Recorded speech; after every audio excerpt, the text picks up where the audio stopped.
শুভ সকাল বন্ধুরা, তোমরা সবাই কেমন আছো? আশা করি সবাই ভালো আছো, সুস্থ আছো। তোমাদের আশীর্বাদ ও ভালোবাসায় আমরাও সবাই ভালো আছি। এই দেখো, ঘুম থেকে উঠেই আগে বিছানাটাকে গুছিয়ে নিয়েছি। সব কাজ এখনও সব পড়ে রয়েছে, কোনো কাজে হাত দিইনি। তার দাঁতটা মেজে মুখটা ধুয়ে আগে চাটা বসিয়ে দেবো। তোমাদের দাদাভাই খেয়ে এখন মুরগি আনতে যাবে। দিয়ে দেখো, রাতের খাওয়া বাসনগুলো ছিল কলপারে, সে কটা ধুয়ে নিলাম। দিয়ে ঘরটাকে ঝাড় দিয়ে নিলাম।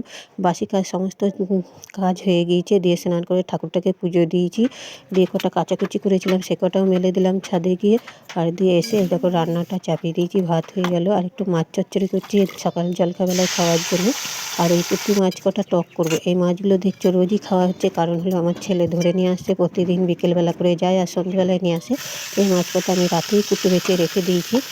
দিয়ে দেখো রান্না মাছটা হয়ে গেল। দিয়ে আলু ডিমের ঝোল করছি আর পেঁপের তরকারি করেছি। এই দেখো দুপুরের খাওয়া দাওয়া করবো। ভিডিওটা যদি ভালো লাগে অবশ্যই চ্যানেলটাকে সাবস্ক্রাইব করে পাশে থাকবে।